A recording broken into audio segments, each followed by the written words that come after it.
નમસ્કાર, કેમ છો? ઓન ધ વે છું અત્યારે ગુજરાત અને મહારાષ્ટ્રની બોર્ડર પર, એટલે કે સોનગઢ ગયો હતો અને સવારે 8 વાગ્યાથી જર્ની સ્ટાર્ટ થઈ હતી. થોડી વાર પહેલા તમને બધાએ આજે આખા દિવસમાં એક વાત ખાસ રહી છે અને એ છે એડવોકેટ મેહુલ બોગરા ઉપર હુમલો અને જે ઘટના ઘટી છે એ બાબતની અંદર મારે પ્રતિક્રિયા આપવી છે. સો બધા જે ચાહક મિત્રો છે આપણા, એમના માટે ખાસ આ લાઈવ કરવાનું રીઝન શું છે એ બધું આપણે બોલશું, કારણ કે બધા જુદી જુદી પ્રતિક્રિયા આપી રહ્યા છે. હમણાં થોડી વાર પહેલા જ મેં પોસ્ટ મૂકી હતી તો એની અંદર પણ મતલબ બંને તરફી પ્રતિક્રિયાઓ આવી રહી હતી, પણ એ સાચી પ્રતિક્રિયા શું છે એ બોલવાની તેવડ તમારામાં હોવી જોઈએ. તમે કોઈ સમાજ સેવક છો, તમે પોલીસમાં છો, તમે વકીલ છો કે તમે ડોક્ટર છો, તમે આમ જનતા છો, પણ સાચું પરખવાની તાકાત તમારામાં હોવી જોઈએ. સત્યતાથી વાત રજૂ કરવાની તેવડ તમારામાં હોવી જોઈએ અને તમને એટલો અધિકાર પણ છે. ઘણા લોકો પહેલા નેગેટિવ લઈ લઈએ કે ઘણા લોકો એવું બોલી રહ્યા છે કે એડવોકેટ મેહુલ બોગરા ફક્ત ને ફક્ત પોલીસને ટાર્ગેટ રાખે છે અને પોલીસ ખોટું કરે છે ત્યાં જ એ ખાલી પ્રતિક્રિયાઓ આપે છે અને વિડીયો બનાવે છે અને વોટ એવર બધું બહુ લખી રહ્યા છે લોકો. બીજી જગ્યાએ જતા નથી, નેતાઓને ભ્રષ્ટાચાર એમને દેખાતા નથી, બીજા કોઈ ખોટું કરે છે દેખાતો નથી. ભાઈ, એ મેહુલ બોગરાનો અંગત વિષય છે, અંગત રસ છે કે કયા ભ્રષ્ટાચાર બાબતે ઉઘાડા પાડવા, કયા ભ્રષ્ટાચાર બાબતે વધારે બોલવું, એ દરેકનો અલગ વિષય છે. એ કાયદાના નિષ્ણાત છે, એ પણ મારી જેમ એક વકીલ છે, કાયદાનું જ્ઞાન ધરાવે છે. એમને જે ખોટું કરતી, જે વધારે પડતી જે બાબતો છે એ પોલીસની અંદર અમને દેખાય છે અને એ બાબતની અંદર એક્ટિવિસ્ટ કરે છે, એના વિશે કામ કરે છે, લોકોને જાગૃત કરે છે, પબ્લિકને સત્યતા બતાવે છે. દરેકને એક અધિકાર છે અને જરૂરી નથી કે ભાઈ એડવોકેટ મેહુલ બોગરા બધા વિષયની અંદર મતલબ લાઈવ કરે કે ભાઈ પોલીસ સિવાય બીજી જગ્યાએ પણ જાય, જરૂરી નથી. એ એનો અંગત વિષય છે. તમને બીજા વિષયો દેખાતો તમે જાઓ ને ભાઈ.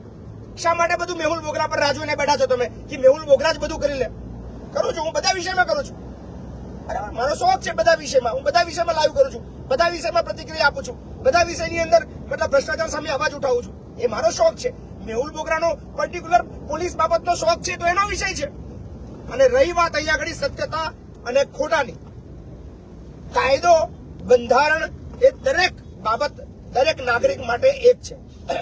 એની અંદર ક્યારે એક દેશની અંદર બે કાયદાઓ ક્યારે બે વ્યક્તિઓ માટે ના હોઈ શકે. શું પોલીસ માટે અલગથી બંધારણ છે? પોલીસ માટે અલગથી કાયદો છે? કોને પરવાનગી આપી છે? કયા નિયમ, કયા આર્ટિકલ, કયા એક્ટે પરવાનગી આપી છે એ પોલીસ વાળા કાળો જે કાચ રાખીને ફરી શકે? અને આ જે વિડીયો બન્યો છે, જે ઘટના ઘટી છે, આખો વિડીયો મેં 3 વાર જોયો, બધા જ વિડીયો મેં 3 વાર જોયા. મેં સ્પષ્ટ દેખાય છે કે બ્લેક ફિલ્મ વાળા કાચ, નંબર પ્લેટ વગરની ગાડી અને પોલીસ લખેલું બોર્ડ વાળું ગાડું દેખાય છે વિડીયોની અંદર. અને એડવોકેટ મેહુલ બોગરા એ ડ્રાઈવર ચાલકને પૂછે છે કે ભાઈ આની અંદર બ્લેક ફિલ્મ શા માટે છે, નંબર પ્લેટ કેમ નથી? બની શકે ભૂલ થાય, બની શકે આપણે વર્દીમાં હોય, આપણે પોલીસમાં હોય, આપણી પાસે પાવર હોય એટલે આપણે ભૂલ કરીએ કે આપણે ભૂલને ઇગ્નોર કરીએ. આપણને ના દેખાતી હોય ભૂલ આપણી, કે આપણને અધિકાર છે, આપણને કોણ રોકવા વાળું છે? આપણે તો પોલીસમાં છીએ. આપણા બ્લેક ફિલ્મ કોણ હટાવવાની તાકાત રાખે છે? આપણે નંબર પ્લેટ વગરની ગાડી લઈને ફરીશું છે એ યાદ રાખજો. જ્યારે પણ વાત અહીંયા કોઈ સમાજની નથી એ યાદ રાખજો. સમાજની વાતો કરવા વાળા ખાસ ધ્યાન આપજો. અહીંયા લડાઈ કોઈ સમાજની નથી, કોઈ બે જૂથના સમાજ વચ્ચેનો વિગ્રહ નથી. અહીંયા વાત છે કાયદા અને બંધારણની. દરેક નાગરિક માટે એક કાયદો છે. તમે જ્યારે બ્લેક ફિલ્મ વાળી ગાડી લઈને નીકળો છો, 4 પોલીસ વાળા તમને આજુબાજુથી ઘેરી લે છે, આતંકવાદી જેવું વર્તન થાય છે, 2000, 5000, 10,000 ની માંગણીઓ થાય છે અને 90% જગ્યાએ 100, 200, 500, 1000, 2000 ના તોડ થાય છે.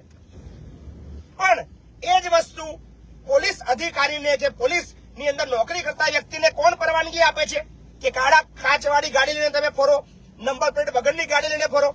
એક જાગૃત નાગરિક તરીકે એડવોકેટ મેહુલ બોગરાએ ફક્ત એટલું પૂછ્યું કે તમને કોને પરમિશન આપી છે કે તમે બ્લેક ફિલ્મ વાળી ગાડી લઈને ફરો? અને ઘણા લોકો કોમેન્ટ બી મારી રહ્યા હતા. મેં જોયું તો હમણાં મેં પોસ્ટ મૂકી ત્યારે કે ગમે ત્યાં સડી ના કરાય, બધી જગ્યાએ ના લખવાનું હોય. ભાઈ, આ જ વસ્તુ જયારે તમારા સાથે બને ત્યારે તમને ખબર પડે છે. કાયદો એ કોઈના બાપની જાગીર નથી, એ યાદ રાખજો. અને રહી વાત ગમે તેવા બાબતની, પણ એની અંદર મારામારી ક્યાંથી આવી જાય છે ને મને નથી સમજાતું. ઘણીવાર નહીં, હજારો વખત અમારી સાથે ખોટું થયું છે.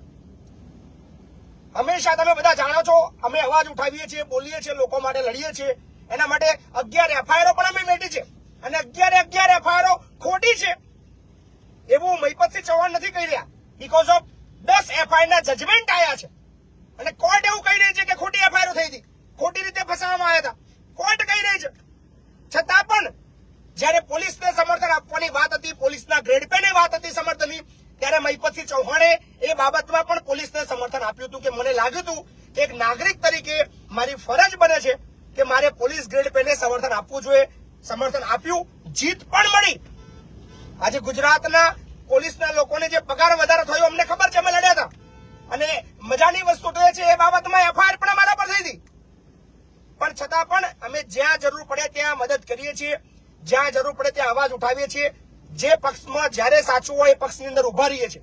પણ એનો મતલબ એ નથી કે તમે ગમે ત્યારે હાથ ચાલાકી કરો. ખરેખર આજે ગુસ્સો આવી રહ્યો છે મને કે બહુ રિસ્પેક્ટ આપીએ છીએ પોલીસને, અમે બહુ માનીએ છીએ. હજારો પોલીસ કર્મી અમારા મિત્રો છે, બહુ પ્રેમ છે અમને. સાથે જમીએ છીએ, સાથે ફરીએ છીએ, એકબીજાના જરૂર સમયે ઉભા રહીએ છીએ. પણ ગમે ત્યારે મતલબ દાદાગીરી કરવી, લુખ્ખાગીરી કરવી, મારામારી કરવી અને ખોટી રીતે એફઆઈઆર કરવી, ત્યાં મગજ છટકે છે, ત્યાં ગુસ્સો આવે છે. અને ત્યાં સામાન્ય લોકોએ પણ સમજવાની જરૂર છે કે આ ઘટના તમારી સાથે પણ બનવાની છે. આ તો એડવોકેટ મેહુલ બોગરા છે. મેહુલ બોગરા એક તાકાતવર વ્યક્તિ, એક કાયદાનો નિષ્ણાંત વ્યક્તિ, જો એની સાથે આવું થઈ શકતું હોય તો તમારી શું હાલત થવાની છે એને ગણી રાખજો. એટલે આ ઘટના રિપીટ હજારો વખત થાય છે. આ તો મેહુલ બોગરા છે કે જે તમને વિડીયો બતાવે છે, વિડીયોના માધ્યમથી તમને ખબર પડી કે આવી ઘટના, આ ઘટના કોઈ પહેલી નથી. દરરોજ આપણા દેશની અંદર આવી હજારો ઘટના થાય છે પણ એના વિડીયો નથી આવતા. તમે જોયું એનો મોબાઈલ પણ છૂટવે છે. કોણ અધિકાર આપે છે પોલીસ કર્મીને મોબાઈલ છૂટાવવાનો? તમે જયારે કોઈ ખોટા સામે અવાજ ઉઠાવો છો, વિડીયો બનાવો છો, ત્યાં 4-5 પોલીસ જણા ભેગા મળીને તમારો મોબાઈલ છૂટવી લે છે, મોબાઈલ તોડી નાખે છે, મોબાઈલ પડાઈ લે છે, જેલની અંદર નાખી દે છે, કસ્ટડીમાં લઈ લે છે. બધું જ ખોટું થતું હોય છે. પણ આ એડવોકેટ મેહુલ બોગરા હતો જેના લીધે આ બધી જ ઘટના તમારી સામે આવી, તમને ખબર પડી કે કોણ ખોટું છે ને કોણ સાચું છે. પણ આમાંથી શીખવાની જરૂર છે તમારે કે જો તમે નહીં શીખો તો શું પરિસ્થિતિ થવાની છે એ તમારે સમજવું પડશે.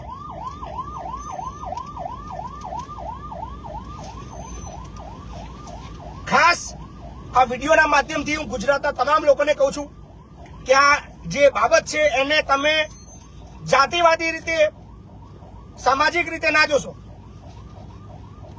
તમારે આ લડત સત્યતાની રીતે જોવાની છે. કારણ કે આ વિડીયોના માધ્યમથી સ્પષ્ટ દેખાય છે કે કોણ ખોટું હતું અને કોણ સાચું હતું. પણ હવે મેં સાંભળ્યું છે કે એફઆઈઆર મેહુલ બોગરા પર બી એફઆઈઆર થવાની છે એવું મેં સાંભળ્યું છે. જે સત્યતાથી અવાજ ઉઠાવી રહ્યો છે, જાગૃત કરી રહ્યો છે પબ્લિકને, કાયદાનું ભાન લોકોને કરાવી રહ્યો છે, એના પર બી એફઆઈઆર થઈ રહી છે. વાંધો નહીં, જે લડવા નીકળ્યા છે એટલે આ બધું તો રોજિંદુ છે. અમારા જીવનની અંદર પણ આવી ઘટના ઘણીવાર બની છે અને ખોટી એફઆઈઆર 11 એફઆઈઆર ભોગવી છે અને 10 માંથી નિર્દોષ બહાર બી નીકળી ગયા છે.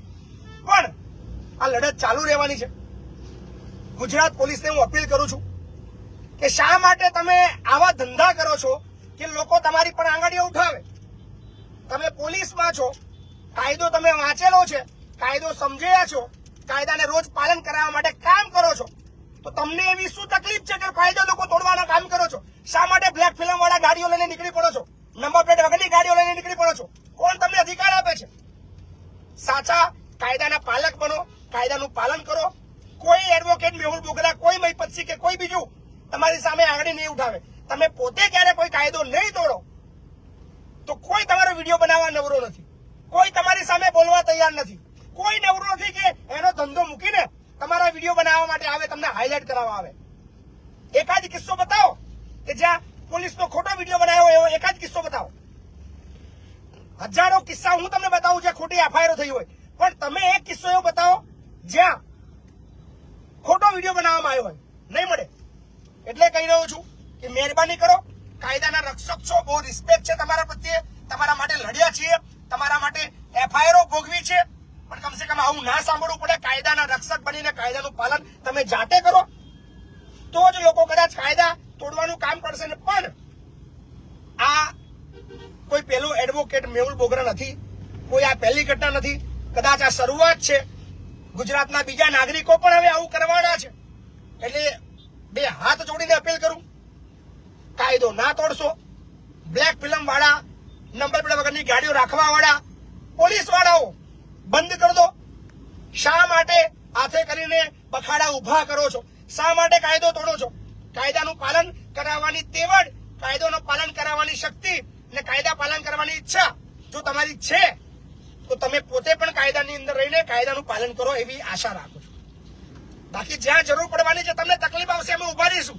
ભલે તમે અમારી સામે 1000 FIR કરો, અમને જેલમાં નાખો, અમને ખોટી રીતે ફસાવો, પણ જ્યાં તમને તકલીફ આવશે, અમને ખબર પડશે ને, બે ઝીઝક આ મહિપતસિંહ ચૌહાણ તમારા પડખે ઉભો રહેશે. પણ ત્યારે જયારે તમે સાચા હશો ત્યારે, અને ખોટા હશો તો બે ઝીઝક બોલતા શરમ નહીં આવે, એ યાદ રાખજો. ખબર છે આ બધું બોલવાથી એના પડઘા ઘણા બધા પડી રહ્યા છે, ઘણી બધી તકલીફો થવાની છે, પીડા થવાની છે, પણ જ્યાં સાચું છે એ બાબતમાં બોલવું ખૂબ જરૂરી છે. એટલે આશા રાખું છું કે આ ઘટનાથી કમસે કમ ગુજરાત પોલીસ અને મતલબ ગૃહમંત્રી સાહેબ એક એવો પરિપત્ર બહાર પાડે કે જે પોલીસ વિભાગના જે અધિકારીઓ છે, જે નિયમ તોડીને નંબર પ્લેટ વગરની ગાડીઓ લઈને ફરે છે, બ્લેક ફિલ્મ વાળી ગાડીઓ લઈને ફરે છે, એ તાત્કાલિક હટાવવામાં આવે, નહીતર આવા ઢગલાબંધ વિડીયો ગુજરાતની અંદર આવવાના છે. અને એવું નથી કે ખોટું પોલીસ વિભાગમાં થાય છે. મહિપતસિંહ તો બોલે જ છે, એટલે મહિપતસિંહ પર તો કોઈ ટિપ્પણી કરવાની કોઈ સવાલ નથી આવતો કે ખાલી આ બાબતની અંદર અવાજ કરો છો. બધા બાબતની અંદર જ્યાં ખોટું હોય ત્યાં બોલીએ છીએ. અને પોલીસ તમને બી કહું છું, તમારી સામે જયારે ખોટું થશે ને ત્યારે મહિપતસિંહ તમારા પડખે ઉભા રહેશે, ચિંતા ના કરતા, લડી લઈશું, તમને સપોર્ટ આપીશું. પણ હાલ ખોટું જે થઈ રહ્યું છે, મારામારી કરી રહ્યા છો, ગુંડાગીરી કરી રહ્યા છો, અને જોઈને શરમ આવે છે કે યાર કઈ પ્રકારની મતલબ લોકશાહી જેવી કઈ પદ્ધતિ રહી છે કે નહીં, ખબર નહીં. પણ દુઃખ થઈ રહ્યું છે, પણ વાંધો નહીં, સમય આવશે, સમય બધાનો આવશે, અને કાયદો કાયદાનું કામ કરશે. પોલીસ સ્ટેશનની અંદર કદાચ ખોટી ફરિયાદો દાખલ થઈ શકે, પણ કોર્ટ એનો ચુકાદો ઓલવેઝ સાચો આપે છે. એટલે બન્યા રહો. આ બાબતની અંદર વધારે આપણે સમય આપણે બતાવીશું, જજમેન્ટો આવવાના છે. કોર્ટ અહીંયા જ છે, તમે બી અહીંયા છો, અમે પણ અહીંયા છીએ. મજા આવવાની છે, અને લોકો ભરપૂર જાગૃત થઈ રહ્યા છે. બીજી ખાસ વાત, જ્યાં ખોટું હશે ત્યાં વટથી ખોટાને ખોટું કહીશું, ચાપલુસી નહીં કરીએ. આઈ સપોર્ટ ફલાણું, આઈ સપોર્ટ ઢેકણું. જ્યાં સાચું છે ને એને સપોર્ટ આપવાનો હોય. દરેક વસ્તુની અંદર આંખો મીચીને સપોર્ટ ના આપી દેવાનો હોય. ખોટાને ખોટું કહેવાની તેવડ નથી ને, તકલીફ ત્યાં છે. એટલે જો વાત ગમી હોય તો વિડીયોને શેર કરજો. અને મેહુલભાઈ તમને ખાસ કહું, કોઈ ચિંતા નહીં કરવાની, લડવા નીકળ્યા છીએ એટલે મારામારી પણ થવાની, હુમલા પણ થવાના, ફરિયાદો પણ થવાની, બધું જ થવાનું, પણ આપણે આપણું કામ કરતા રહેવાનું છે. લોકોને જાગૃત કરવા નીકળ્યા છીએ, જાગૃત કરતું રહેવાનું, કોઈ ચિંતા કરવાનો વિષય નથી આવતો. એટલે કોઈ ટેન્શન નહીં, અને લડત દમદાર રીતે લડશું, આગળ વધતા રહીશું, અને ખોટાનો વિરોધ દમથી કરતા રહીશું. ધન્યવાદ.